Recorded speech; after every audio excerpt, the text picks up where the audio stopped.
all of them bringing a message of worship of one God, role models for mankind, etc. And then we talk about the 25 prophets that are mentioned specifically in the Quran, listed here. We talk about them. And then belief in the last day. So we talk about the day of resurrection. Muslims believe this just as Christians and Jews do. We talk about what this means. You know, the dead will be resurrected, receive their final reckoning. Allah gives absolute justice, etc., etc. Right? And again, when you look at these slides, think about it from the context of somebody who's converted, who's new to the faith. So belief in destiny. Okay, what does that mean? Well, Allah has ordained both good and evil. Allah has control and knowledge over all things.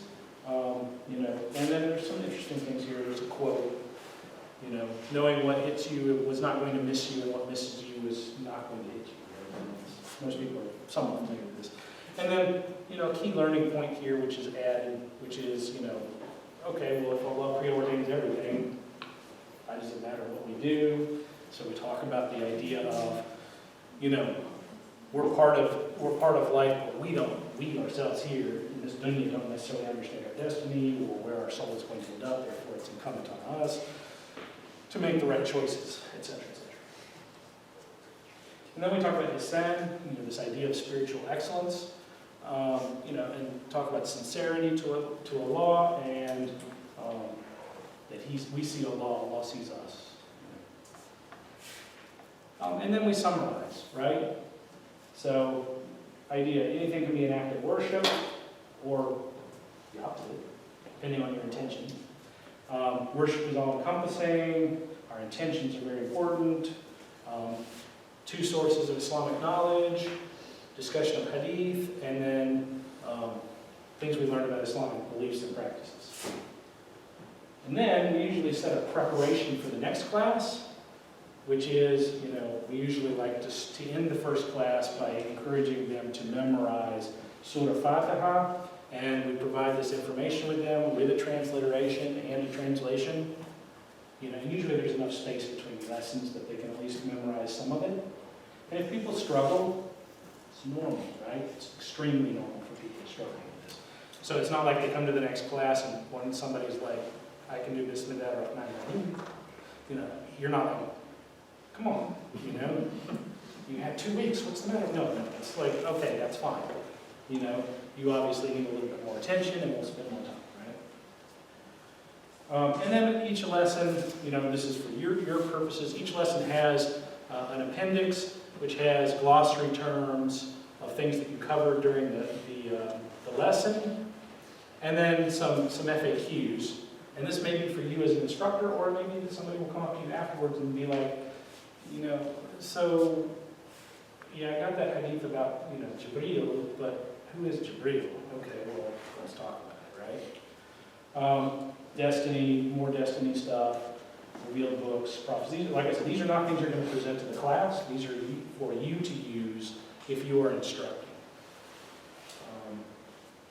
And then, of course, you know, important phrases.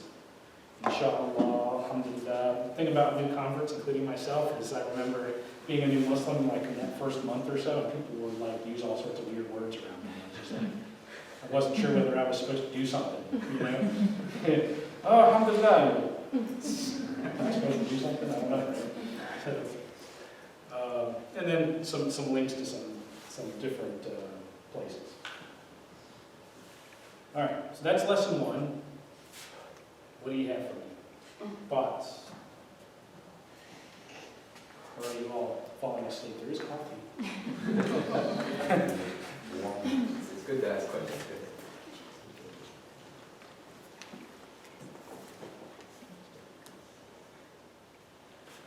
How long does this course go, and is this like when does the, it's not good to bring like a new Muslim to this, but we have to learn this and take this to the Muslim, correct? Well, yeah, so the intention is we are going to be giving classes in the masjid, and so you all are highly encouraged to attend. So you will see either Brother Alan is also going to like walk me through these lessons, because obviously, you know, they're one of the developers of it. So you'll see either him or myself giving these lessons. It's good for you guys to come and do that, and inshallah, you know, get into a level where you guys can also give these, maybe give these classes in the masjid as well. Hopefully that, you know, that'll be a great thing. But also that you have the knowledge, so that if you're mentoring a new Muslim, they say they're coming to the classes and they're paired up with one of you guys, and they have questions and. Yeah, that's a really good question. Just simply because, the intention here today, let's be clear, the intention here today is to present these lessons to you so you can see them. And, you know, Brother Arshad and myself are going to be teaching these classes, but if you're interested in teaching them too, right, then it's good for you to see these, and we can, you know, you talk to us and we'll figure out a way so that we can, you know, get you so that you can become part of that teaching, possibly. But, and maybe even more importantly, is part of this program also envisions having mentors for new converts. And so I'm assuming that a lot of you are here not only because you want to see the material, but also because, you know, there is an opportunity for you to mentor a new sister or a new brother who enters Islam. And knowing what the curriculum is teaching is really important, because it could be that, you know, the person sitting in the class may appreciate the class, they may feel like they're learning a lot, and then they get home and they're talking with their aunt, and their aunt's like, yeah, well, the Bible says it's everything, and you're wrong, right? Who are they going to call? Well, they're going to call their mentor, right? And if you know that they covered this information, then you can talk to them a little bit more easily. Not necessarily always, but, you know, just in kind of a general sense, right? You at least know where the new convert is in the class, and you also can use that information to help them with whatever problem they have. They may call you with some crisis, and you can say, do you remember the intention from the class? Well, you know, part of the problem you're having is that you have the intention that you're, you know, whatever, kind of making something up, but you get the idea, right? So, yes? When are you actually going to start the classes? That's, we're going to determine that. Hopefully we're trying to aim for the last Saturday of every month. We should have it more often, but we're going to start depending on our schedule. So hopefully maybe twice a month, but we're going to start off with at least once a month, hopefully the last Saturday. And we'll be updating you guys on the email list, inshallah. Yeah, if you're interested, we'll definitely keep you up to speed on whatever. So, any other questions? Yes. So the stuff that you covered in the beginning, like, you know, the basic belief and Shahadatain and all that, is that a resource for a lot of us, including myself, and would like to read up on it too? You know, when we think we know, but we probably don't. So, is that, are we gonna actually, you know, is that, do we have to wait till the class, or is that a resource that we can go and start? That's a perfect question. Thank you so much for that question. So, not only will you get these slides, which you can look through and use them, but then as you kind of saw, there's also links at the end of the slides that will actually take you to places where you can actually read more. And I think we can probably even provide more information just separately. Yeah. You know, And that realization that you're making is exactly what we want to happen here. That we have to understand that we have a lot of learning to do as well. Yeah. I think, well, actually, didn't you have a question? Sorry, I'll get to you. What is it? Brother Arshad, you mentioned that maybe every last Saturday of the month there will be a class. Is the idea that there will be one ongoing class every last Saturday, or like, because different groups will start at different times? Yeah, so the class will be ongoing, and obviously, you know, people can join in whenever they can. We'll work that out with Brother Alan, see what, based on his experience on the class here. The issue really depends on the message, right? In the sense that if you have 5 new converts, well then the last Saturday of every month is good, right? Because you have 5 people and they're going through the class, right? But if you have, I mean, if this is a really prolific message, you know, and you have 5, you know, this month and you have 20 next month, you know, well, do you put them together and then start the class, or do you have 2 separate classes and they're taught separately from each other? Just, it's one of those things, right? It has to be worked out depending on the masjid, depending on how many converts the masjid has, right? From my experience, you know, most of the time you don't have a huge number all at once. So you have, you know, a trickle, kind of, right, would be the best way to say it. So, and if that trickle, which is not exactly the right word, but if you have a small number of people, then it's better to kind of consolidate them and put them in a class moving forward. Will more come after the fact? Yes. But maybe the idea is that you start the new class all over again when you have enough of them to put in. You see what I'm saying? We'll work it out. We'll try and figure that out. Gentleman back here. Yeah, I think this is a wonderful program that you guys are putting together. The question now becomes for the newcomers that for whatever reason, they don't have time to be able to come into all this class. Do you have any other program, or how do you go about assimilating them into the? Yeah, so, Now, I mean, when we ran into that issue in California when we inaugurated this program years ago, you have to kind of tell the converts without being mean or anything, right? But you have to tell the converts, this class is for you, and it's very important for you so that you understand what you're doing and you understand your faith, and therefore, you encourage them as much as you can to come to the class. Will there be people who will not show up for classes and, kind of come and go? Yes. You can't really control that. So that's where the mentorship becomes very important, right? The mentor works directly with the new convert. If the new convert starts missing classes, the mentor can be somebody who can follow up with that person to find out what's going on. Maybe there's some pressure or some issue at home. Maybe there's something with work. Who knows, right? There could be any number of things that's going on. The mentor becomes the bridge between the class and the new convert. And that mentor can call that person and say, "You've missed 2 classes, what's going on?" Right? And I mean, in some cases, that new convert may be like, these things are going on. Okay, well then you can raise it to the instructor of the class, or the imam at the masjid, and those people can then maybe talk to this person or try and help this person, depending on how big the problem is, right?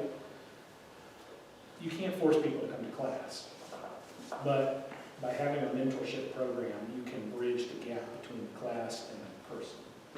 so the goal is always to kind of steer them towards the class and keep them. Yeah, the class has got all the information, so you should try and get them into the class if at all possible. If they can't make the class, it's not the end of the world, but again, that mentor can be the person that can help to kind of figure out why they're missing class, or in some rather rare cases, the mentor, if they're especially dedicated, may bring the material to the newcomer.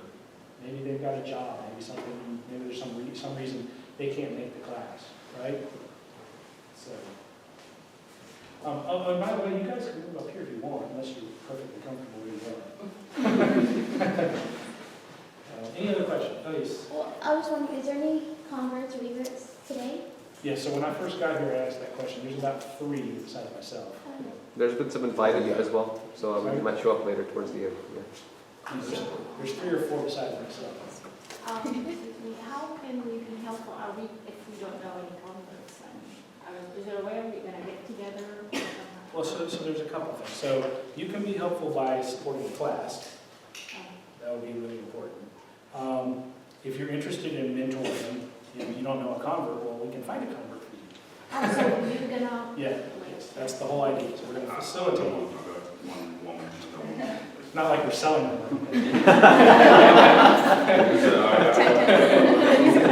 You want a convert? I'll give you a convert. Can I add to that real quick? So what we're going to do, there is a laptop going around where you're going to put in information, like your own little profile, and that profile information will go to Imam Urshid and myself. When we get converts, new Muslims that come in, we will try to match according to gender and age, and and as much as we can so that you're similar, and then we'll try to match both of you up so it works. So, And the reality is that not everybody here may get somebody to work with, but the idea is you're prepared, you're ready, you have the interaction with somebody outside and things like that. So I mean, you always want to be prepared again. You may move from here and still have the knowledge that you need each other. Yes. Go ahead. They have done that online, so do we need to do it again? this is a little bit different. It's a little bit different, yeah. That we just created just as like a portfolio that will have of a bit more detail. Okay. The more the merrier, Joe.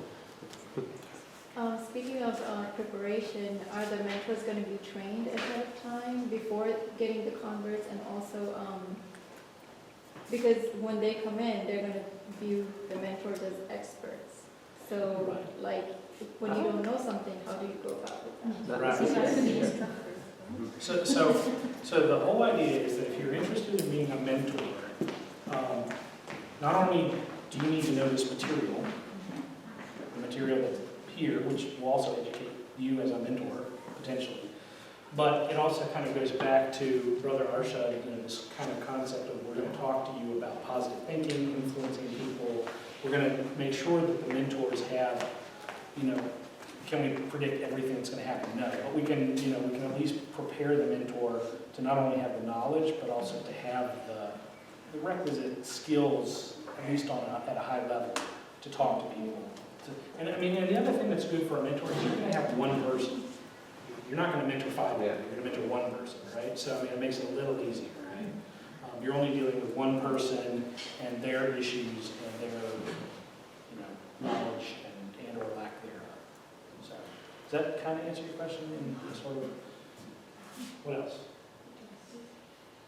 I think we should go ahead and go to the next Okay, one. so we're going to go through lesson 2. Again, I'm gonna move quickly. My purpose is not to educate you necessarily so much as it's just to show you. So the second class is, we talk about wudu, and then we talk about sadat, and we're talking about sadat, or namaz, depending on how you call it. This is kind of part 1. There's actually, we talk about prayer in a separate class as well. So, what are we going to talk about today in this class? We're going to talk about, what's obligatory versus what's recommended. We're going to talk about an overview at a high level of wudu and ghusl. We're going to talk about the importance of sadat. And then we're going to talk about the historical context of sadat, of prayer, within Quran. And then we're going to talk about the spiritual aspects of prayer. And then we're going to continue learning Surah Al-Fatiha, right? All right, so in order to start this lesson, we start off by talking about fard versus mustahab versus mubah versus makruh versus haram, right? We talk about all the different spectrums of our actions. As Muslims, what are the things that are obligatory? What are the things that are recommended? What are the things that are just allowed, that kind of just happen in life, right? Versus the things that are disliked and the things that are prohibited. Right? So we're going to talk about all of these various things. And then we talk about, what do we talk about when we talk about daily life as a Muslim, right? What's permissible versus what's prohibited?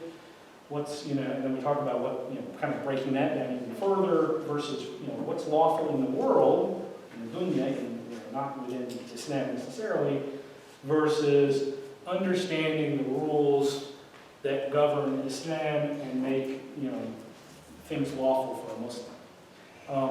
And by learning them, you can't claim that you're ignorant of them, right? So we talk about the idea that anything dealing with worship is prohibited unless it's proven to be permissible. So we kind of start with a strange little statement where we say everything's forbidden unless it's allowed, right? So we talk about not inventing things for the religion. You can't add or take away from the religion. Religion, and by religion, I'm not talking about Islam necessarily, I'm talking about anything, right? Religion is protected by strict rules, and then guidelines regarding worship, and then knowing what those rules are. All of these things are important in Islam, in Christianity, in Judaism, it doesn't matter.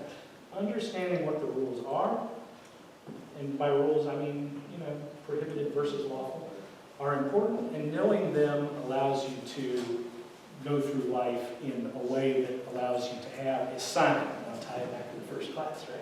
It's really great. So then we talk about, fard actions that should be definitely fulfilled. You shouldn't leave something that is fard or required, or something that's recommended. We talk about compensation for deficiencies. We talk about the rewards. And then we talk about the responsibility for Muslims to learn what's fard, right? Farding, right? And we also tie it back to the first lesson by talking about seeking knowledge, right?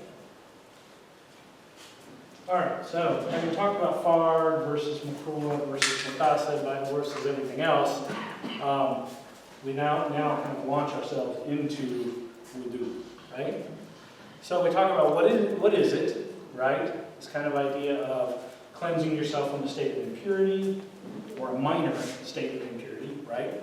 And we talk about why you need wudu, right? Fall asleep, blah, blah, blah, go to the bathroom, etc. And then we talk about ghusl and what it is, excuse me, and how it is an act to purify yourself from a major state of impurity, right?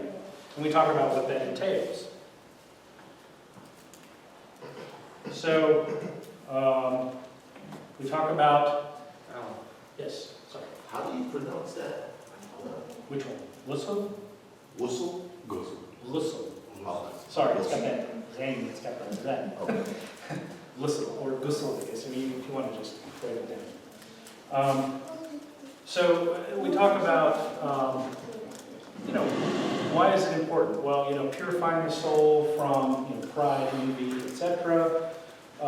Having cleanliness is very important for Muslims. We talk about that. We really kind of stress this cleanliness idea, and how by being clean, we're in a state of physical purification, but also spiritual purification at the same time.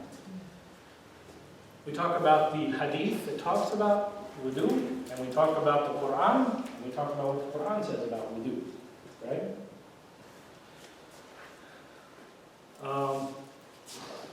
Why perform? Why do we perform it?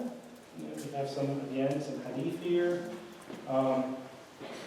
Being in a state of ritual purity allows one to make the intention of being in a state of worship. We talked about intention in the first lesson, right? So it's a great way of kind of tying it back.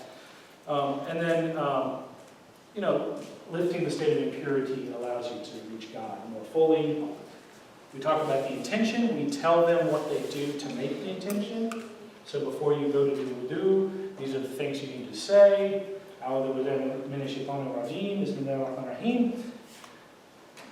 We then talk to them about what they need to do, and in some cases, at least in the lessons, the classes I've given, I don't know, we actually, we have a field trip. And we go and we actually show them, right? This is what you do. We talk about other considerations for wudu, things that prevent water from touching the skin, nail polish, false nails, things of this nature.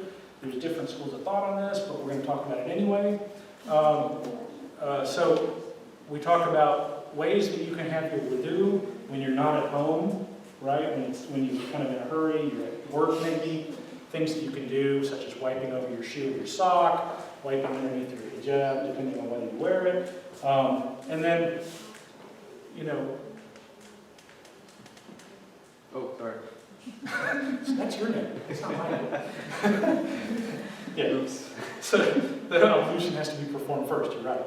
So it's a good note.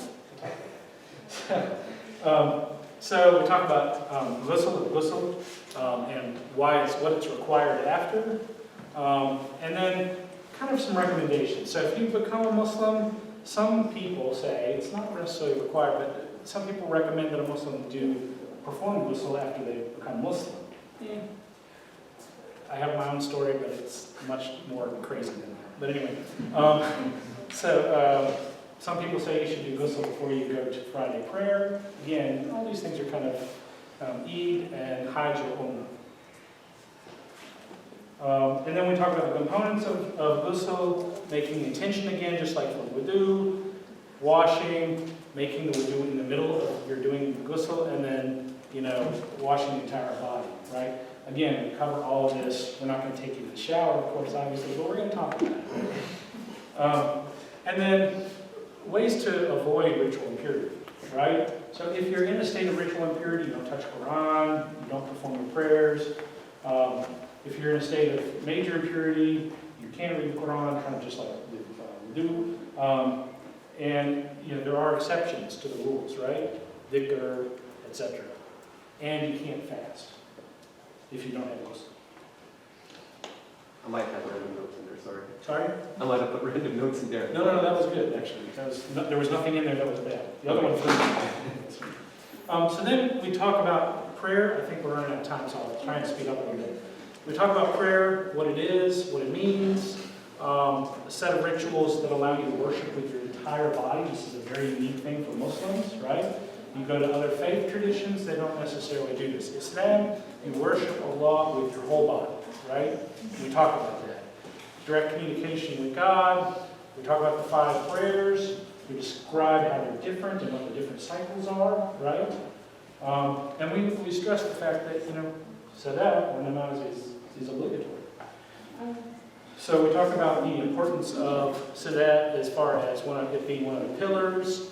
It's one of the things that will be asked about on the Day of Judgment. It's a covenant between the Muslims and Allah. We talk about why we perform. So we haven't even gotten into how you pray. How you pray. I wish this had been done for me when I became Muslim, because it didn't happen to me. Why, right? Why is important, right? We talk about, Allah and the wisdom of Allah's wisdom behind prayer. We talk about the benefits of prayer. What does it help you do? As far as renewing the covenant between yourself and Allah, and putting belief in your heart. We even had this kind of, the yellow things at the bottom, by the way, are kind of key takeaways, right? Dialogue between yourself and Allah, therapeutic benefits, etc., etc. So then we talk about who should pray, right? Who's allowed to pray? We talk about it being obligatory on all sane adults, 7 years and older. Some people start their kids younger, some people start their kids later. I'm not here to be a parent, I am a parent, but I'm not here to be a parent for you. So, everybody's a little bit different. Those who perform salah are obeying Allah, blah, blah, blah. Belief is coupled with action, etc.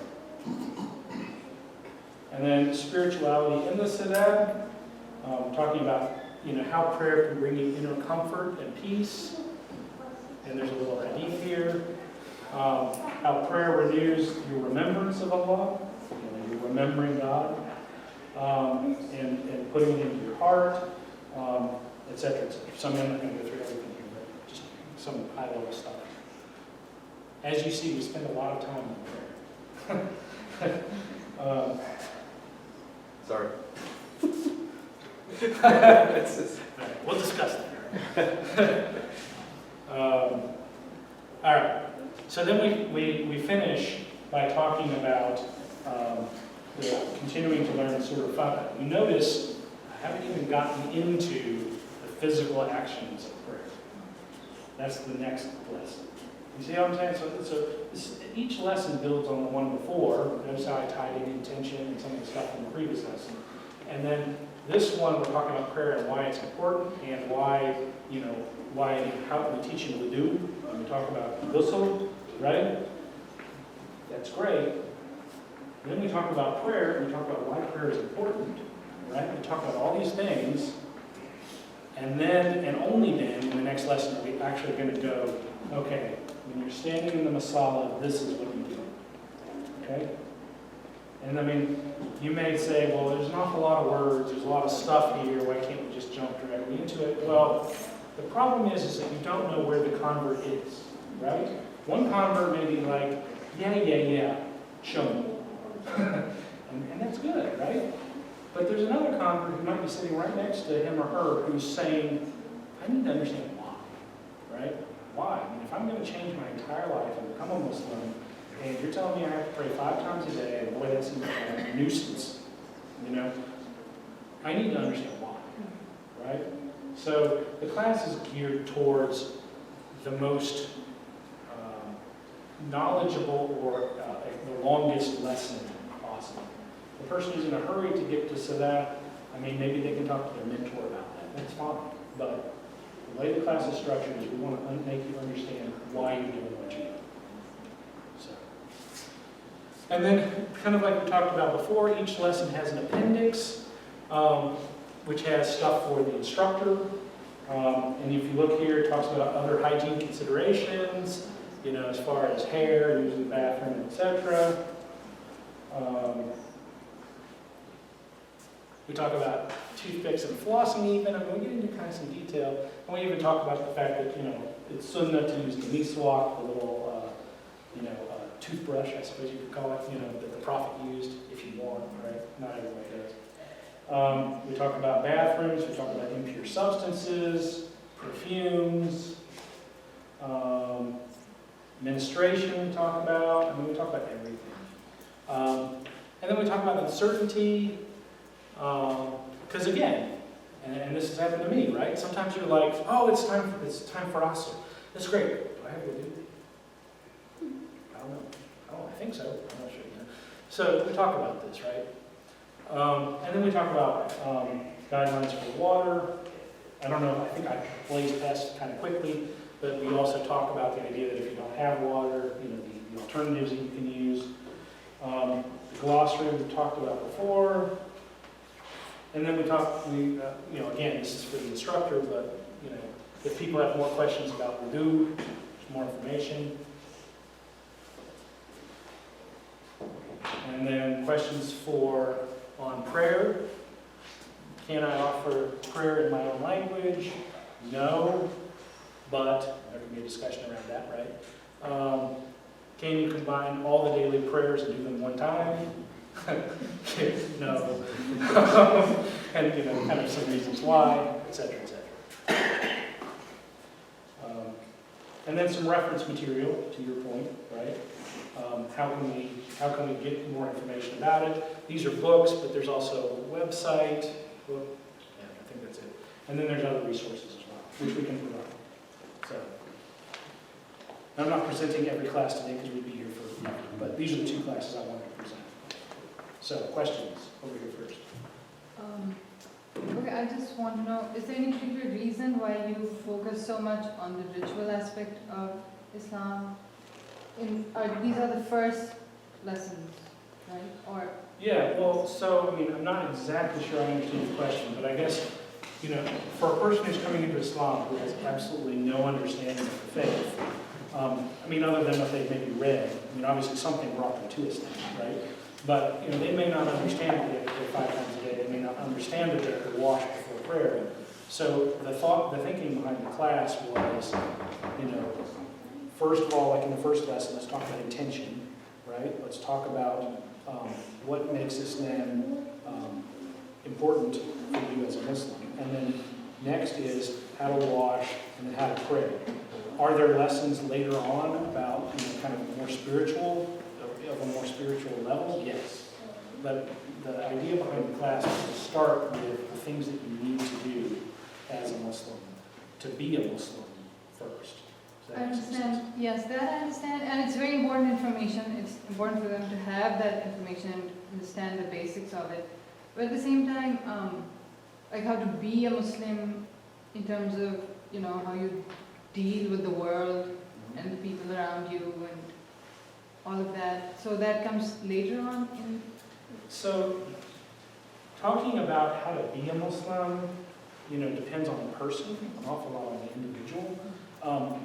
We don't have that in the lessons in the beginning specifically, but I mean, from my own past, I mean, I talk about that stuff a lot.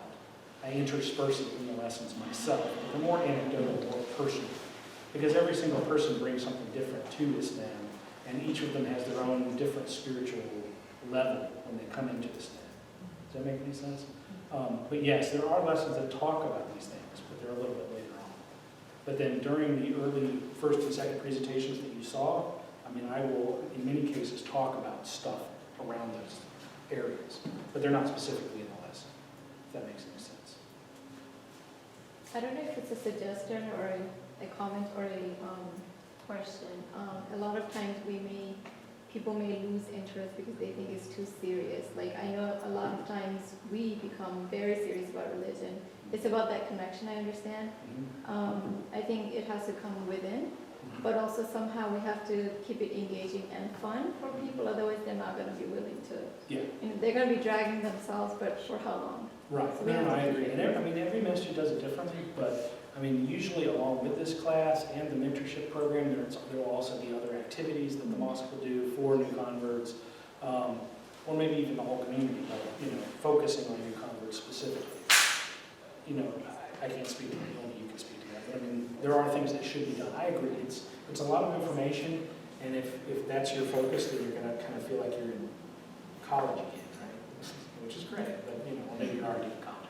But remember, so this, if we're doing this once a month, then we have the rest of the month to do a lot of other interactions, and hopefully with the mentorship also, they're coming to the masjid, they're praying, they're spending time, we have, the Sunday potlucks or this or that. So there's a lot definitely going on, so it's not every day of bombarding them with information. Correct.